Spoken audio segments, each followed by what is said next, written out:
there, welcome to the Carr Brothers Show. It's episode 129. I'm Jack. And I'm Jeff. And I'm Jody, the third of the three Carr Brothers. Welcome to the Carr Brothers Show. We have an excellent show in store tonight, leading up to the Christmas holidays. They're here already. I'm excited. You wouldn't know it by looking outside. You wouldn't know that it's Christmas coming, but it's so warm. But we do have a really good show lined up, Jack. And tell us a little bit about what you have in store and what's going on lately. Yeah, so on the show, we have Warren Maddox.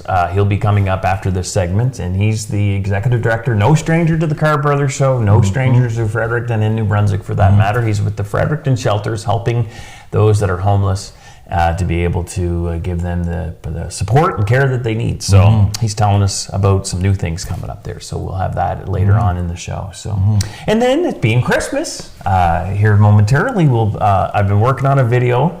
I shot as we know, Christmas is coming, and our mom, we've had Mom on the show through phone, remember, at the early days. Yeah, we surprised her with a phone call. And she's a hoot. She's a natural. So last year, because one of my favorite things on Christmas is, for the meal, is the turkey dressing. Her dressing, yeah. And homemade dressing. Oh my gosh. The oven dressing that she cooks it in, and it is great. And I've given the recipe to some people. I got it from Mom, and then so last year I said, you know what I should do? I should videotape this, because Mom doesn't really have recipes per se. She just does it.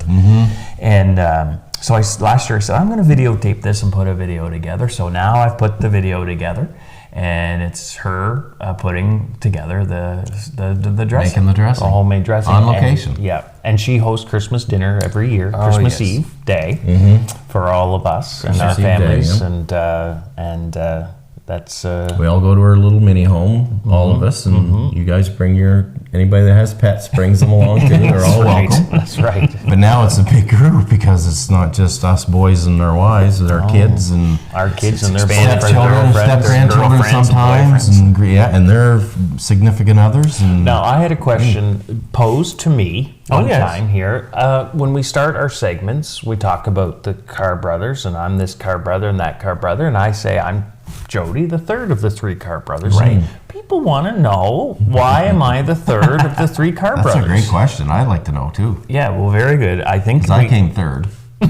Well, you came first. You came first. Right, I came first. Right.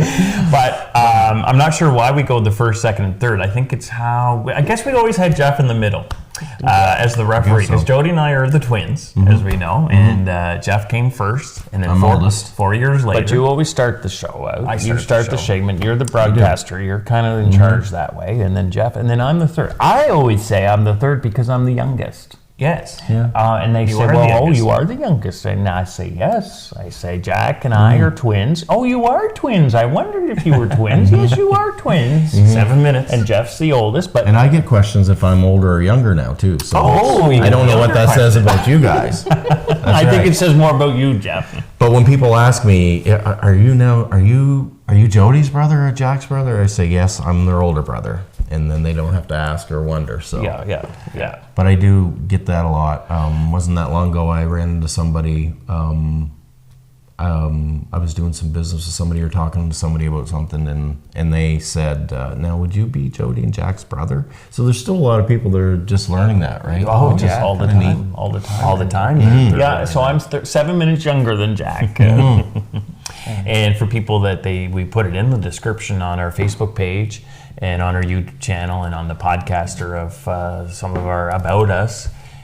We've got, how many years were we elected combined? 35 years, I believe. Almost 35, I think. 33, 35 years. You and I have 16 and you have 19. Yeah. Oh, so there you go. About 35. Well, 35. Combined elected experience in the New Brunswick legislature. And I am the most fortunate because I had crossover with both of you. Yeah. I served in the House at the same time as both of you at different times. So I was the most luckiest. Yeah, you got to see the best of all worlds. Oh, yes. That's so it's really cool, and then we use those experiences, different techniques and different styles. Yes, between the two of us, for sure. We use those experiences as part of our show, but plus our other lives. Jody, you're now a lawyer. I'm now a lawyer, practicing lawyer. A lot of real estate wills, powers of attorney, things like that. And, haven't made it to the Supreme Court yet, but you never know. But you do some of those workplace investigations, labor investigations type of thing. Employment complaints on discrimination, harassment, school like 701 school investigations and interview the parties, do a report, make a finding. And then Jeff, cool. You've got, on top of being an MLA, cabinet minister, also 25 plus years as a co-owner or owner of your excavating business. Construction, trucking, yeah. Wow. Just on a little bit of a break right now. Yes. Everybody wants to know. What's Jeff doing? I know. What's he going to be doing? I've had a couple offers, I guess, or really good conversations with different people on different ideas, but I'm just not settled on what I want to do just yet. So good for you. Actually going to take as many courses as I can over this time that I'm down. I just finished a certified home inspector's course. Nice. Something to do. I mean, I don't know. The market's probably not that busy right now for home buyers. It's hot. It's busy. It's busy, Jack. There's still lots of movement going on. But I'm going to do some other things as we, as time goes along, and then the right offer will come along. Something I'm passionate about or what I want to do. I do like to work for myself. Yeah. Yes. So I think we're all in that kind of that. Genre. We like to do that, but. If the right offer will come along sooner or later. Consider it. But it's been a different fall without being engaged in the election as we've talked about before. But it's getting a little boring too because I've got a lot of things completed at home. And we'll have to add to the honey-do list then. Call Kathy and get that list built up. But there's always lots to do, as you know. But anyway. We'll get out and get going doing something. So it's good. It's good. Well, we've enjoyed all our viewers. And you, tell us about you now. Well, for the last 10 years, I've been working with real estate as a realtor, a solo agent, and then now recently, the last 4 or 5 years, well, probably close to 7 years now, a team. And my wife Cheryl has joined the team after 15 years with the Royal Bank. She left there and joined our team as our chief operating officer, chief financial officer, and keeping us all on track as a team. So it's been 10 years. This year was 10 years, and couldn't have done it with great clients and great partners and great stakeholders. Well, your signs are everywhere. You've got lots of houses for sale. People do appreciate your engagements, sold signs. Yeah, it's just... well, and I like to have learned both through you guys, but also my experience, all my other experiences lead to the current one. Yes. So when I was a reporter, that led to communications led to politician, that experience. Don't forget the Speedway in the summertime. Right. I helped with politics and problem solving and things like that, mediating. But all those cumulative experiences help as a realtor, so I like to come with a solution when I have a problem with a client, and then I'll tell them, by the way, something happened. Oh my goodness, is that? But look, I've already got an idea of how we're going to get out of this and how we're going to solve this, and then that just eases them down. Yes, so that's right. Can't leave them stewing too long without a solution. Your life experience has brought you to that ability. Seeing a lot. We've seen a lot over a lot packed in and dealing with constituents and files and bureaucracy and different levels of government and stuff like that. So right. Well, let's go. I know if we keep talking, we're going to cut Mum right Let's out of the go have a look at this dressing. And what Mum's talent. Debbie Johnson. Magic. Debbie Johnson, our mum. Yeah. Who just celebrated an anniversary this week on Tuesday. 42 years. Sir and Dave. It's just married 42 years. Her stepdad Dave, and that's been something else. So, well, let's head it to that. Throw it over to the. So happy anniversary, Mom. Belated. Here at Mom's, she's going to be doing some of her famous dressing for Christmas Eve supper. So I'm going to do a little bit of a video and look over her shoulder a little bit so that I'll be able to figure out how to do this and pass it on to others, because it's actually my favorite part of any Christmas dinner or Thanksgiving dinner is Mom's dressing, and it's good too. My Nan's as well. Mom learned it from Nan, so Nan Carr. Okay, Debbie. So you got your bread peels in pieces. Dried bread. Dried bread, and you've been drying. Crunchy. Oh, nice and crunchy. Yes. That one's not crunchy. Yeah. Yeah, good. And you've been drying that for how long? I put it up in the cupboard probably a day or two ahead, or you can put it in a warm oven until it dries. Oh, that's a good idea too. Now we're back here in the action, and Mom's taking the potatoes off the stove. They're boiling, and she'll rinse out the hot water. Yeah, I've got lots. Yes, you do. There you go. Because as you mentioned, you got two two things on the two pots on the go. One with onions and one without onions. I do about half and half or less onions and no onions. Now I'm putting my onions in the onion one. Lots of onions. I like lots. And there's my no onion. So I just kind of take a fork because I don't want to mash it all the time. Just take a fork, mix the onion in, let it partially cook in the heat, which is good. Oh, it smells some good, the onions do. That must be cool enough. Let's see. Oh yeah, that's good. We got our onions in that one, the potatoes there. Right. And the no onions.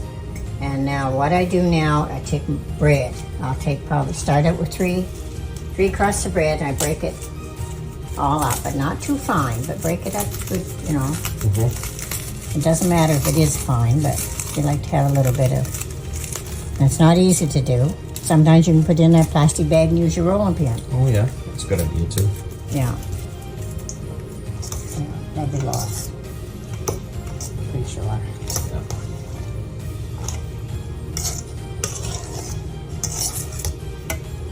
Okay, so I'm going to do that one. I'm going to do the same here. Salt and pepper. Oh. Salt and pepper. That's right. I'll just sprinkle some here and some here. Same with the pepper. And again, it's just according to how much you like or don't like. Yeah. Because the other thing with salt and pepper, they can add it After it's cooked. after it's cooked. Before you eat it, Yeah. And some are savory. It smells good. Well, that's good just to see how much you put in there. I just put a lot. I like lots. Yeah. Well, that's what makes it. That's what makes it what it is. Yeah. Just put a little bit more. That should be lots. Okay, now is shortening. My shortening, we put this in because this holds the balls all together. And I put about that much. Maybe. Same as this one. Almost like an ice cream scoop. Yeah. Whatever you don't. That's lots. That'll make it so it sticks together in balls. Right. So I got it mixed, all mixed in here together. It's all ready. Salt and pepper, onion, or salt and pepper, potato, and bread, and some are savory. Yeah. And I just take some like this, like that, from my tins, make it into a ball, and just set it in there. Oh, neat. These are no onions. I'm gonna have lots for tomorrow, but And then, that don't matter. You can cook them and yeah. freeze them, or just freeze them and cook them later. So there's 12 with no onions. Wow. Now I've used these for the no onions, but I think I'll use my dish for the onions, and that way it's not so confusing because they ask me all through the meal which ones is onions and no onions. And if I don't use different dishes, then I have to put a piece of paper, and that gets misplaced. That's right. So I'll do the onions separate. Is it the ones with the tins that have the But no of course, onions? Taylor or Maddie put a note with it. Yes, they're great. But also you got to keep the note straightened too, right? Because Exactly. they get shuffled around a little. Oh, I love this one. It's got onions. I can smell them already.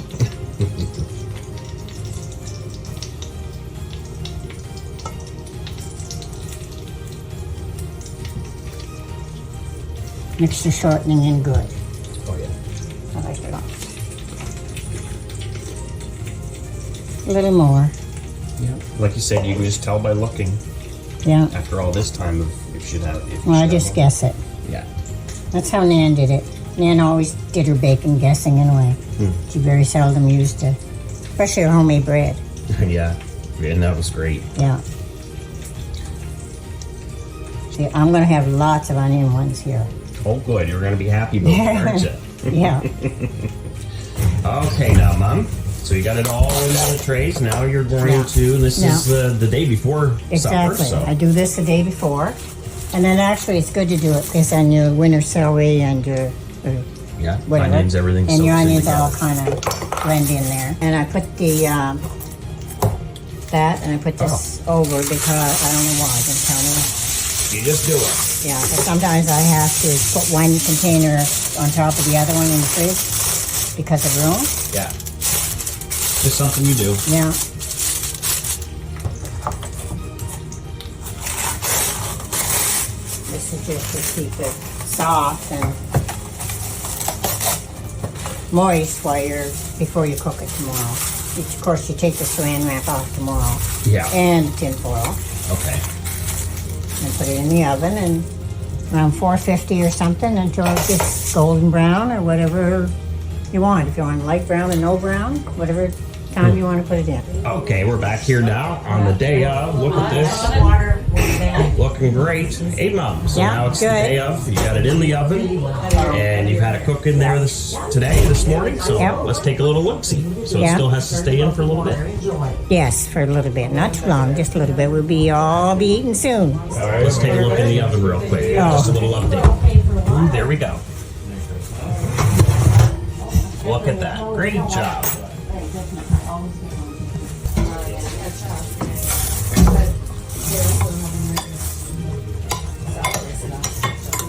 Everyone have a Merry Christmas and a Happy New Year. Well, that's the video there with Mom and her dressing. oh, it's so and good. My Mouth gosh, is watering. isn't she a star? She is a star. She We're going to really have her is. on more often in Yep. the new year. We Yes. really goodness, we need a regular segment. Mom do. is a natural talent, and I was just so impressed at how she just rattled that off, and she just said, you know, work that's to the how she camera. learned. Work Yeah. to the camera too. I Work know. to the camera. Maybe this will be a spin-off for a new cooking show Yeah. here in the Mom's local, menu. the local studio. And she learned a lot of that from her mother-in-law. Yes, yes. Back in the early days, from Yes. Dad's mom, Nan Carr. Nan Carr, Ina Carr from Taught her Gary. a lot, and Yes. you know, she was right. She would be stuck right to Nan's side all Yeah. the time. I can remember as a very small boy, they would just be right together all the time doing things. And Well, Mom said that that was Nan that taught her all how to cook. Anything that she knows how to cook, it was through Nan. So that was quite something. She gives her a lot of credit. Yeah, she and loves we- it. Yeah. She loves And cooking even, for us. even though our parents divorced, Nan Carr and Mom, they were still quite close. And still, Nan always thought of her as a daughter, and Mom thought of her as another mother. So Yeah. that was kind of sweet. So I know. Oh, well, anyways, I don't know Can't wait about you, for but I'm Christmas. hungry. Can't I'm wait to have hungry. that. Can't wait till Mom's next week. I always try to get a little piece to bring home with me if there's some left over. On the onion kind. I like the onion. So there's a reason that people need to understand. Like, there was such an emphasis when she was cooking those to make onions and non-onions. And a lot of people come over that don't like onions. Yeah, there are There's some. a few. But you guys just don't like the onions Well, in the dressing that she makes. Right. Just- And Dave doesn't like onions. Dave doesn't Grampy either. Boyce doesn't like onions. so she There's always several. made 2 batches. Yes. Always. Two different forks. That was kind of neat. And we never know which one is which, eh? Every know. year. Which one's She's no gotta onions? label them for us. Well, yeah, and sometimes they're not labeled, and we never label it, and then we're always asking which one's with onions, which one's without onions. I know. Anyway. Okay, well, Carry come on. on. Let's. Our guest coming up. Yeah, so we have Warren Maddox coming up, and he's with the Fredericton shelters, and he's going to tell us about a huge need that's in place, and all new things that they're doing too. Yeah. for help and Transition employment or housing and to Talk get- about get- the task force that he's on, I guess you can Yeah. call it, or the community development task force. That's right. So we'll have that and more with Warren Maddox Yes. coming up on the Carr Brothers right after Yeah, this. stick around.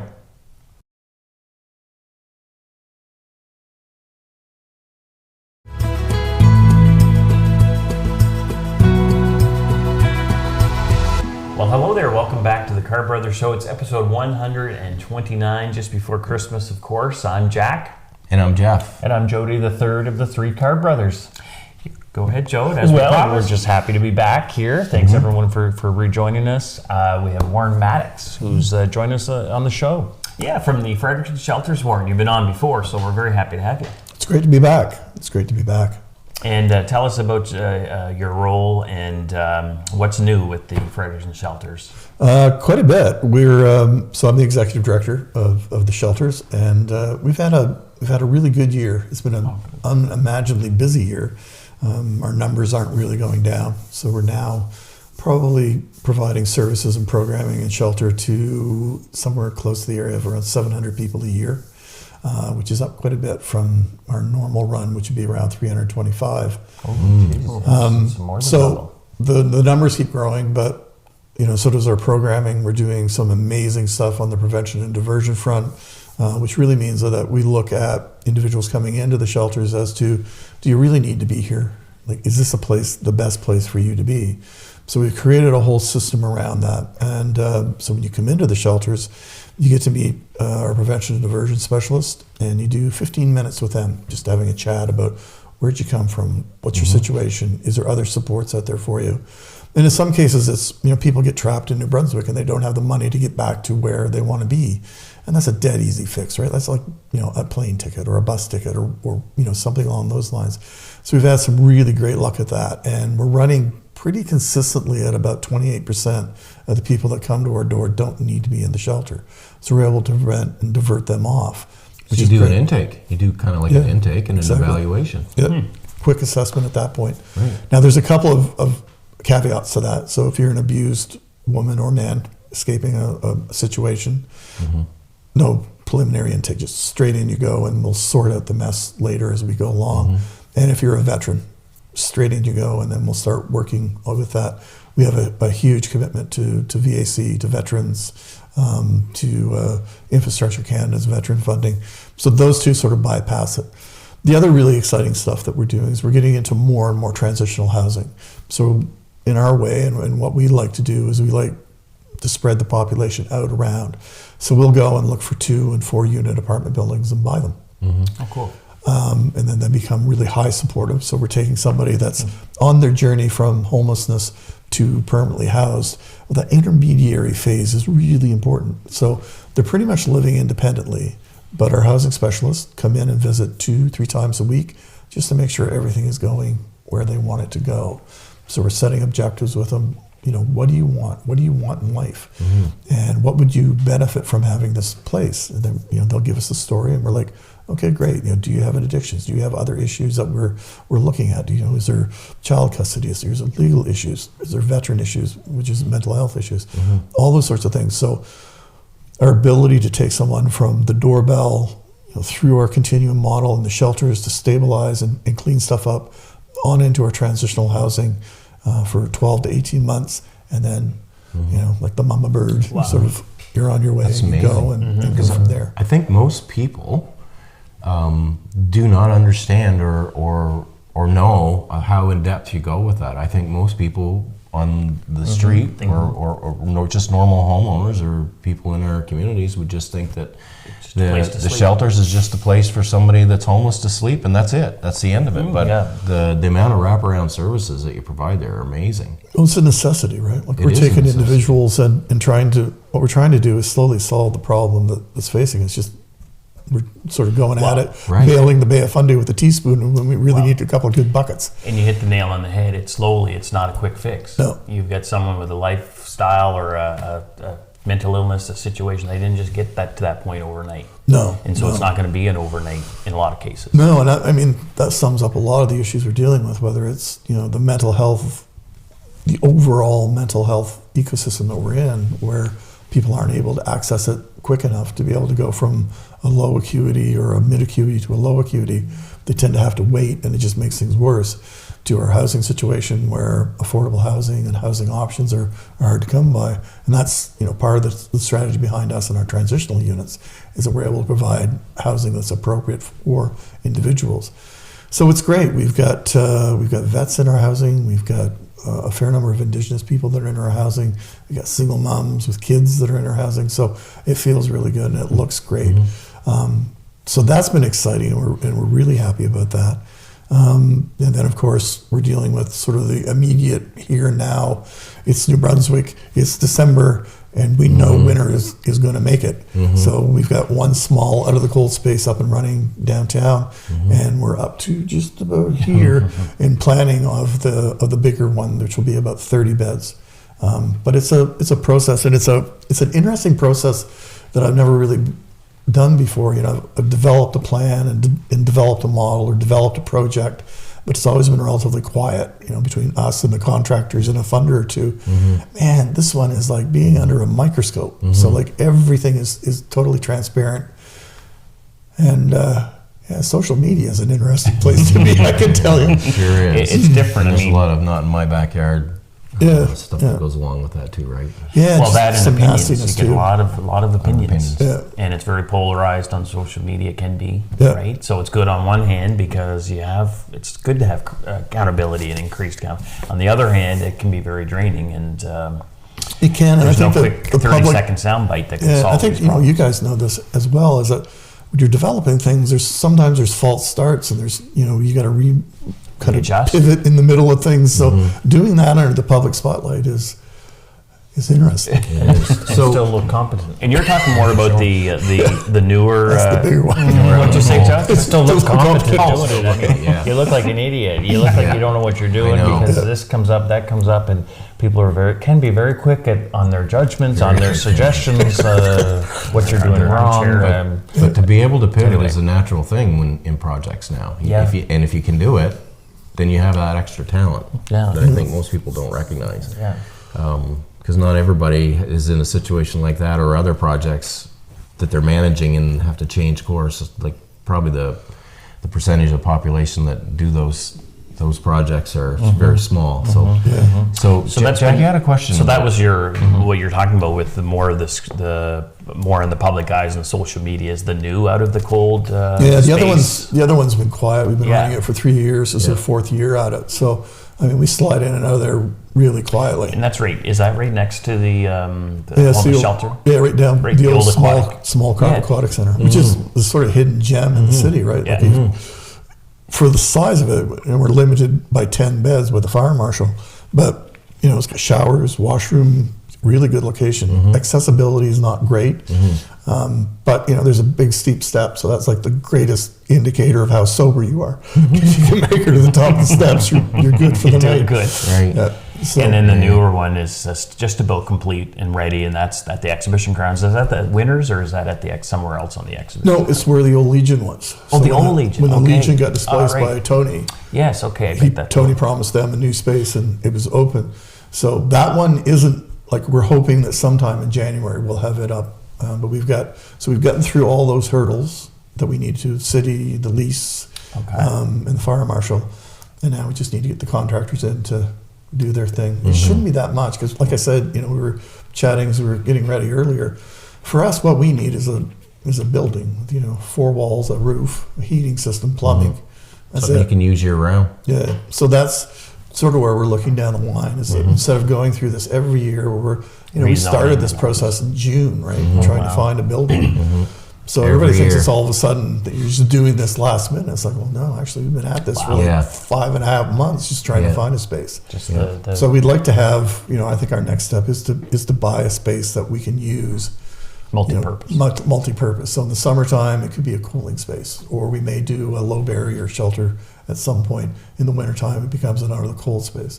Our other 2 shelters will always be what they are, which is a housing-focused, rules-oriented, a little higher barrier. So you come into those shelters, there's expectations, and Yeah. I'm a Carleton County boy. So get a job, get a house. If you can't do either one of those, then get well. Yeah. So one of those 3 things, and that depends on how, what the individual are dealing with. For some guys, it's get up and take a shower. That's it for today. That's just Right. do that, and they do, and it's great. Good job, Baby man. Like, steps. good. Other people are hale-hearted young men. Like get up, get a job, and help us find you housing.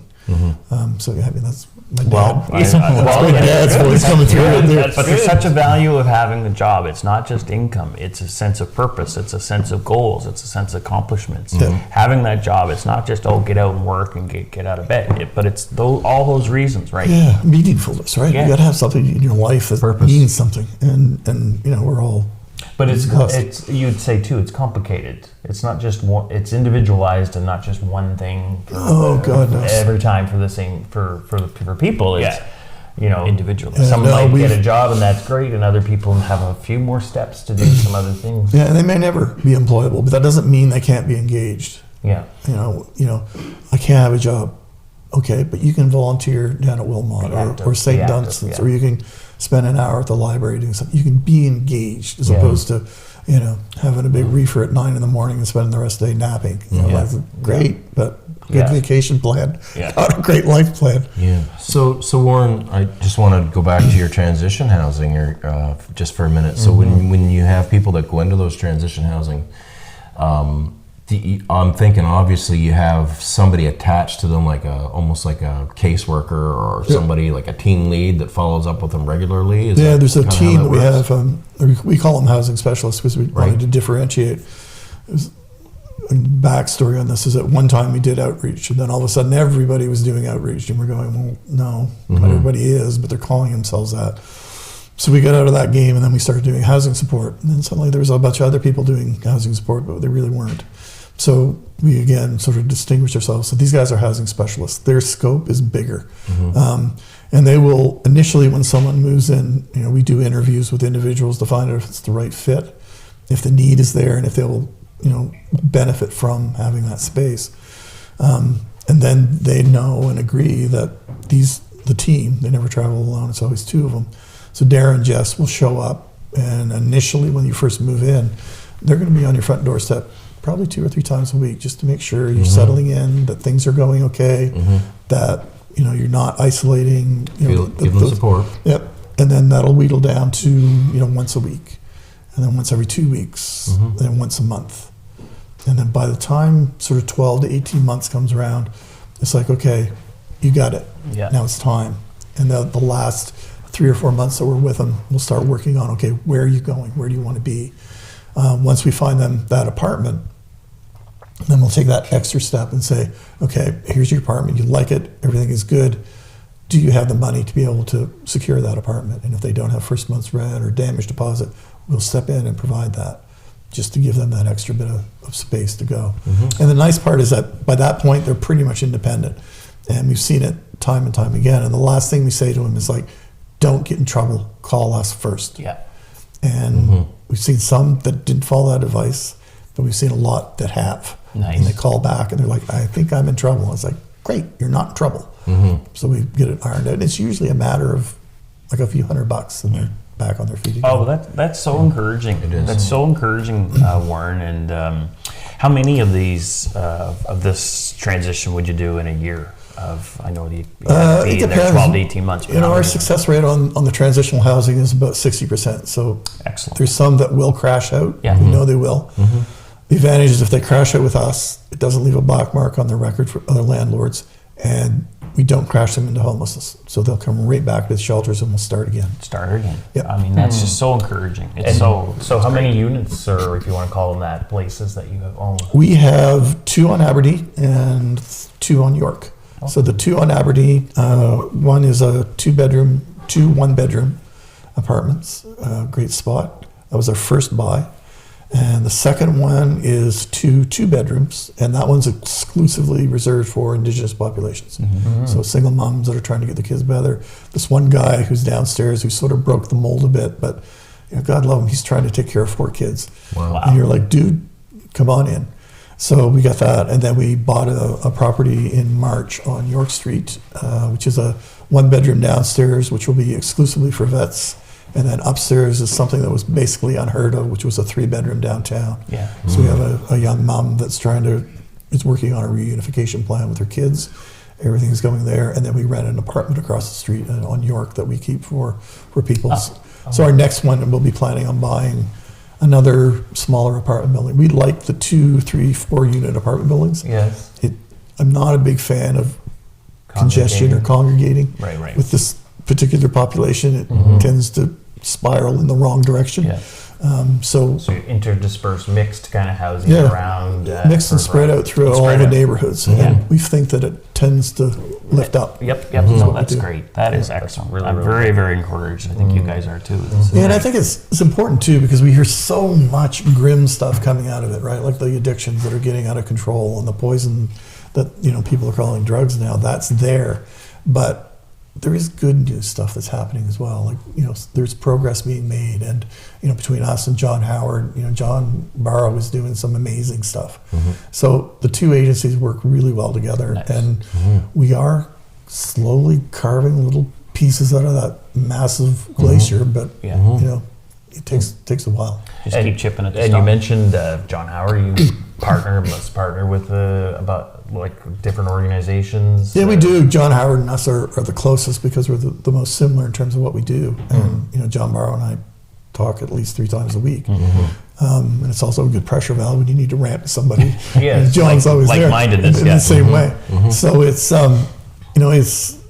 we lean on them a lot. They're a strong organization, and between the two of us, we do an enormous amount of work. But there's other agencies in town that we tend to lean on as well. And for to connect your clients or your people, participants too, as well, to to coordinate services or. And I mean, some surprising ones. That we lost an amazing community member a while back, Julia Stewart, who ran the library. Oh yeah. And she was another one that was an incredible force in the community.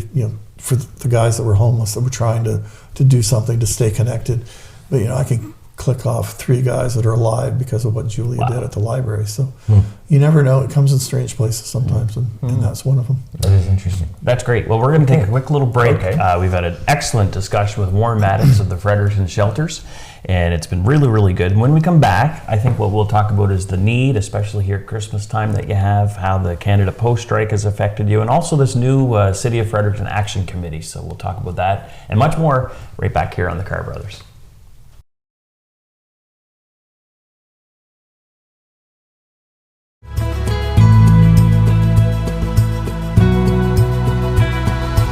Hi there, welcome back to the Carr Brothers Show. It's episode 129. I'm Jack. And I'm Jeff. And I'm Jody, the third of the 3 Carr Brothers. Well, we're pleased to be joined with Warren Maddox of the Fredericton Shelters, and we've had a great discussion so far. Warren, how long have you been with the Fredericton Shelters? Oh, seems like 300 or 400 years. It's actually, I just had my 10th anniversary in October. Oh, wow. No kidding. Yeah. How have things Nice. changed in the world? We all know in the world, but how has things changed with the Fredericton Shelters in the last 10 years? Complexity of the individuals we're working with has increased. The toxicity of the drugs is outstandingly, it's evil, the stuff that's out there right now. That's probably our biggest challenge in terms of, like, when I first started, it was just opiates. And you can deal with somebody on opiates, they're still in your world. They have the munchies and doze off, but that's about it. With crystal meth, it's a whole different ballgame. You got somebody that can be potentially explosive and violent, just boom, like that. So that's changed. The numbers are continuing to grow, which is kind of disappointing. But I tend to try to look on the good side of stuff. I think just for my own mental health, if nothing else. There's collaborations going on now that never existed, 10 years ago. The province recognized, under even where I didn't expect it to happen, which was under Blaine Higgs. I thought him a bit more conservative in terms of that, but he set up and did some really good policy stuff and stuff that definitely benefited us. So that collaboration between the feds and the province and the municipality and the agencies is better than I've ever seen it, which is good because it needs to be, right? We've got a big problem. I've found that people are getting tired and a little impatient with some of the stuff that's going on around them, and I get it. I live right downtown, so I get some of that too. But overall, homeless is still homeless. There's other numbers that concern us in terms of trends. This year we've had something happen, and I don't know why we haven't been able to get our finger on it, but the number of vets that we're seeing increased by 300%. Wow. Boom. No kidding. And we're like, okay, that's a blip. And then the blip suddenly became not a blip anymore. It was a trend, and now it's looking like it's embedded. And there's a lot of work and funding available through that. So that was something that really caught us. We didn't expect it at all. Single veterans? Just single guys. Men and women, or mostly? No, rare. In the 10 years that I've been at the shelters, I've had 2 female vets. The rest are all guys. Wow. Seniors numbers are trending upward. They've sort of stabilized, so we're not as bad as we were. And of course, abused women, we expected that. Coming out of 2020 and the lockdown, we knew there wasn't going to be anything then, but 21 and 22, we expected the numbers to increase, and they have. But otherwise, those are sort of the big things that we really see and trying to get your head around it. The vet one has really perplexed us. Like there was really no reason that we could identify, right? And it annoyed us a bit because we had created a system where we were actually what's called built for zero. So the intakes matched outtakes perfectly. So you end up with a zero sum total. But that's skewed because we now have a lot more coming in and we're trying to figure out how complex they are. Addictions, interestingly, aren't an issue with vets. It's trauma. And it's deep and it's ugly and it really messes people up. Like, holy cow. Well, but you have a great relationship with Veterans Affairs. Oh, yeah. So it's just as soon as you have a veteran come in, you're in contact. I know within 24 hours I'm able to access it. Well, that's good. Yeah, like Veteran Affairs, we've met with the minister and the ombud, the deputy minister we have a good relationship with, the local gang out in Oromocto, and as well as the crew that are over in Newfoundland. So we have a great relationship with those guys. But there's good stuff that's happening. It's just the demand and the sort of tidal wave of what we're seeing coming at us, just we're not quite equipped to deal with how much and how fast. Yeah, exactly. Floodgates seem to be opening, and you've talked about the partnerships with all the levels of government and the communities. Well, there's also a new City of Fredericton task force that's been set up to deal with homelessness, to deal with, crime downtown, to deal with all those sort of issues, mental health. And that's very new, and it's met very recently. Fresh. I'm still fresh behind the ears on that one. We got together on Monday afternoon, and most of the first part of the meeting was just laying the ground rules. Like, this is what we're looking at. This is what we hope. What does everybody see? And of course, I'm coming in with sort of the view from the trench, one eyeball above the trench to keep your head from being blown off. But we look at it as three different tracks that we need to pay attention to. The short track, the here and now, the stuff that we can do immediately that will have some impact on what's going on. The midterm track, which is going to take a little bit more time and some focus and strategy and money. And then what we would call the upstream, or the longer term, which is a lot of that's going to be focusing back on youth to keep them from falling into the situation to begin with. So having proper mental health supports in the high schools and the middle schools. If I could be so bold as to throw out a personal opinion on this one, would be take cell phones away from children until they're old enough to be able to deal with what is on there. Wow. Yeah. Like maybe 20. Not quite that bad, but I know what you mean. Know what you mean. But dealing with the mental health, I think introducing the police back into the high schools and middle schools is a really good idea on a number of fronts. So those are sort of the real upstream stuff that we're looking at. Right now, it's promising to have all three levels of government at the same table. There seems to be a genuine interest in making sure that this doesn't become a shelf ornament, and that it actually does result in very specific actions that each partner can take to address whatever situation that we're trying to deal with. So are there, and I didn't see the story or the breakdown of who's on the committee, but are there staff people on the three levels, or only politicians at Nope, there's staff that sort of sit along the back. There too. So, so Sarah DeGrasse is there, and quality person. Steve Hart is on there. So they're also on behalf of the city of Fredericton. Jenica's EA is there. Roxanne, who's Cindy Miles' EA, is there. Right. So that staff is there in the background. Shasta's there for communication. So the city's heavily, has a heavy presence of staff there.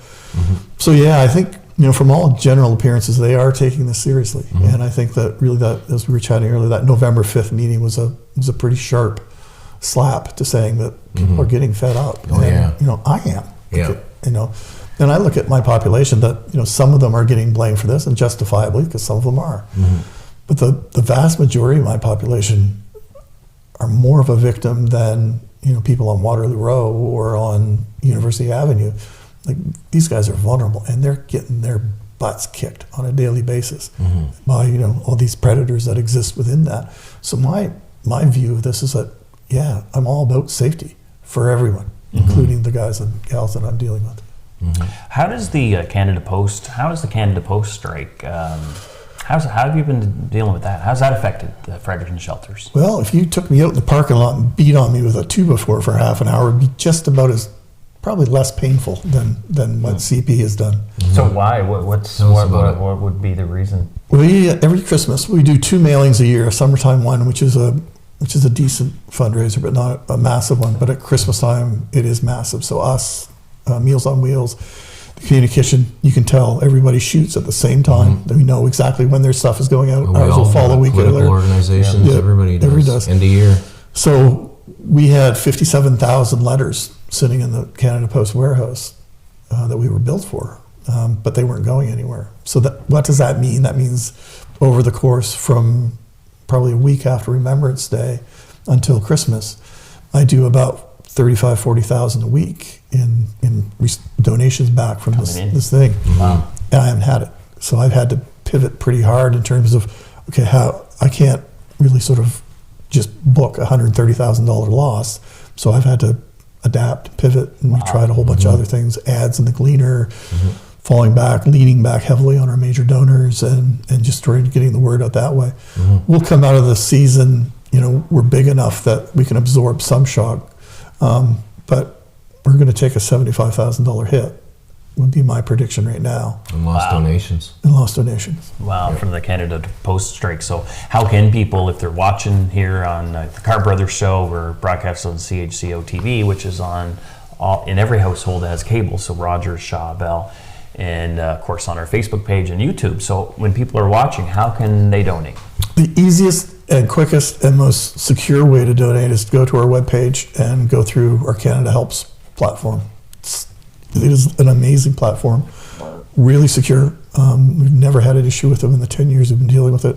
That's the easiest way. The other way is just give us a call, and you can do e-transfers, you can do credit card calls over the phone.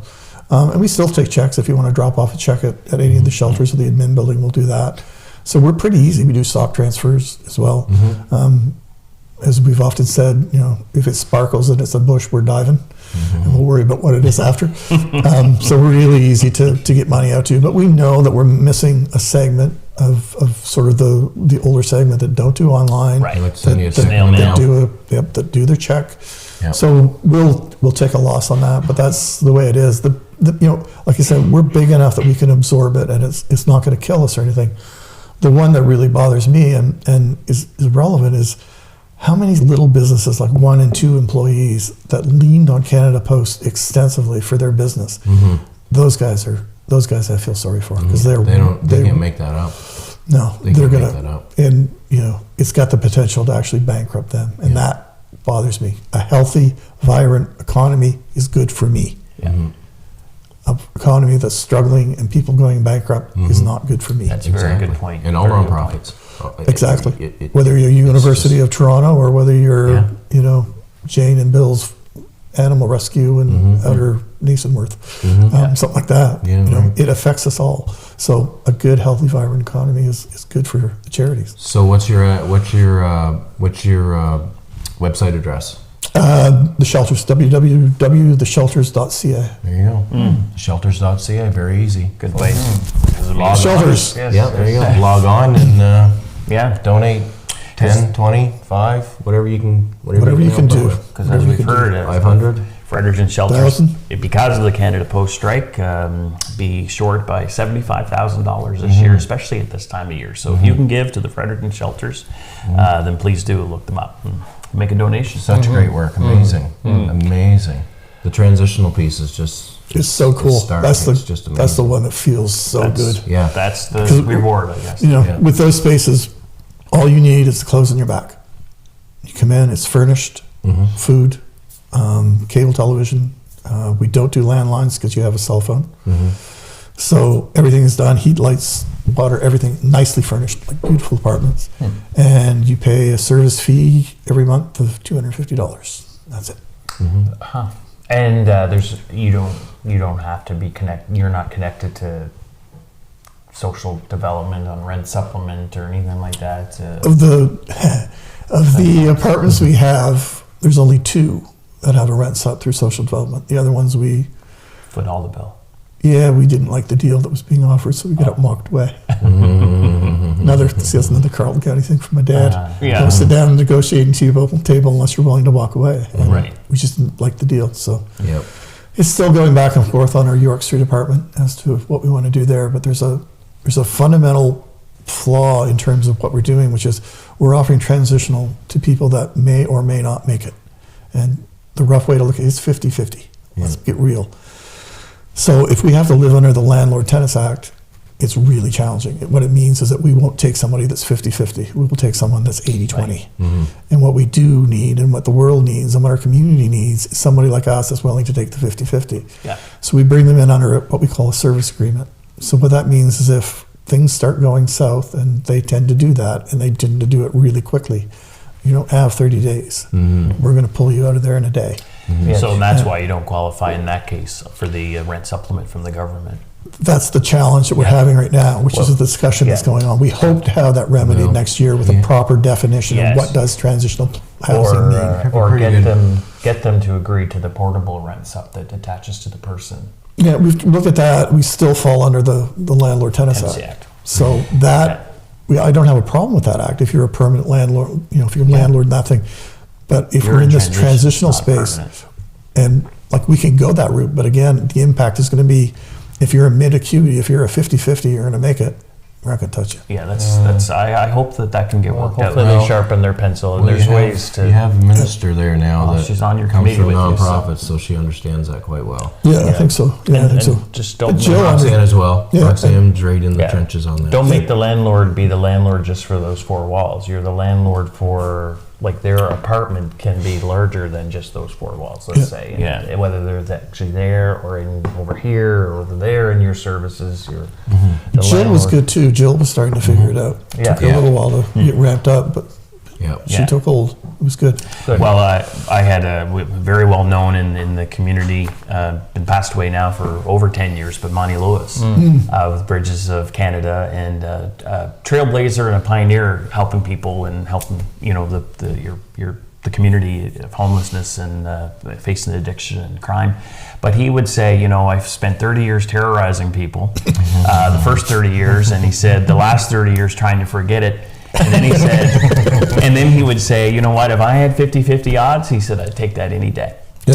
For what he overcame. So I'm hopeful too, like you said, Jeff, is Cindy, the Minister of Social Development, who's got a passion for helping people, will see that the benefit. And Joe, your suggestion, shouldn't just be that one four wall, it's the whole group of housing that you have that can then be all qualified for rent supplements to help the homeless shelters. We've also got a $75,000 deficit that you're facing because of the Canada Post. So I'm hopeful that, as you guys mentioned, the minister will see the light of day on that. We remain hopeful. I mean, you have your slings and arrows and ups and downs, but overall, we're going in the right direction. We're able to, create surpluses to set aside to buy more apartment buildings, and we get some great community support. Plus, if we want the mixed housing, diverse housing options and flexible options, then our policies and programs have to be flexible too. Like, it's easy to say, build this and put everyone all in one corner of the community. Well, that does not work in the long term, personally, and as we know, the research. So hopefully they get in there and. But as you said earlier, big steel templates just don't work with this population. Actually, I don't know if they work for any population, to be quite honest. It's a good point. You're dealing with humans, which are massively complex critters.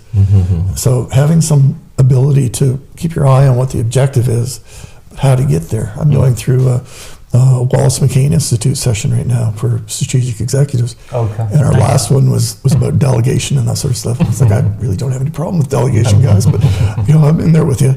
But the big one was, understanding as a leader of this business or any business, there's a lot of different ways to get from point A to point B.